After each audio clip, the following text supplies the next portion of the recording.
Hello, welcome to episode 11 of Chris's Moto Life. Today we've got a pretty interesting car to talk about. It is a Porsche 911 RS America. This is a 1993 model. Now, to the untrained eye, it might just look like any run-of-the-mill 964. That's Porsche parlance for the 911s made between 1989 and 1994. 1989 was a crossover year. This car was offered in four-wheel drive as a C4S, while the old 3.2 Carrera was still on the market. And then in 1990, you would have gotten this body style. Now, why is this called an RS America? Because what was going on over in Germany was that they were making an RS model for Rennsport, which is generally a very, very fast Porsche, a track-oriented Porsche, but they could not get them federalized for the U.S. market.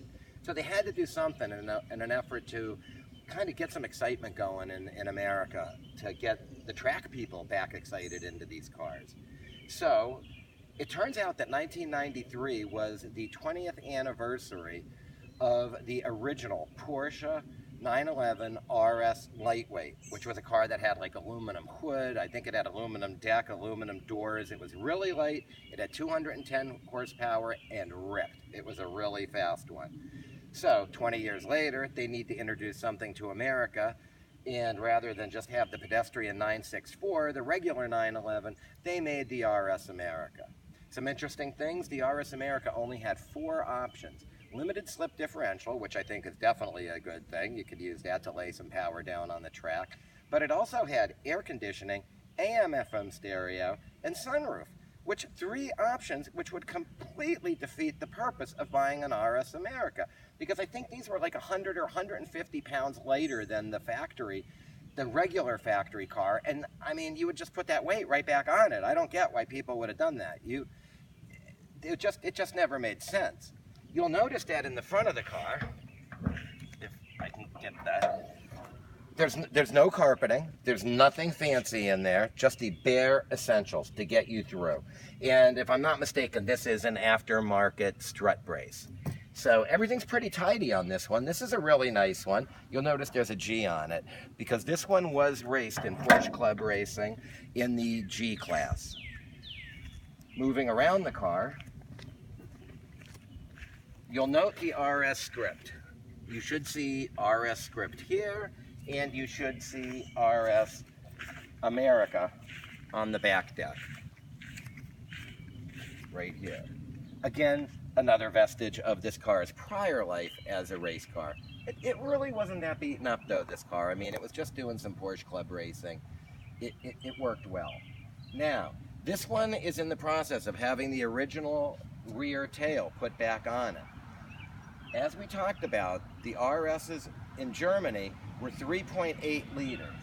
And the 3.8 liter cars were more like a cup car, so they had more of this track-oriented spoiler, while the American ones had the same spoiler as the Porsche 911 Turbo, which is just almost like this part of it. It wouldn't have this wing, and it wouldn't have these uprights.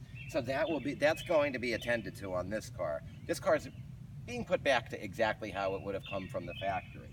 Now we're saying 3.8 liter for on the rear spoiler, but the engine again is really a 3.6 for US purposes. This is a pretty clean engine, but oh boy, here you go. This one has air conditioning, which I have no idea why there's air conditioning on a track car. Another neat thing that they did to this car to make it a little lighter, if we can get in here tight, you'll see that the doors have nothing fancy on them. They have, like, a regular Porsche would have like an armrest so that when you were sitting there, a regular Porsche would have leather interior. This one does not have leather. This one actually has, I guess we'd just call that a cloth, or a basket weave cloth, I think is what they called it. But other than that, there's really not a lot done to save weight. They took out the rear seats, but on the final cars made, there were 80 final cars made, and I want to say they were made like in August of 93, and they were sold as 94s. You will see a rear seat in them. You will see a rear seat in the later ones, so you can't honestly tell all the time.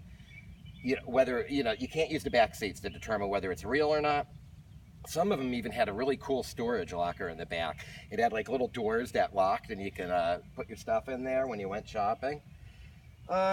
So pretty much, this is a great example of an RS America. Kind of a rare Porsche. You don't see these all the time. I mean, only 701 of them. Why don't we see how it sounds? Good thing I'm short like the owner.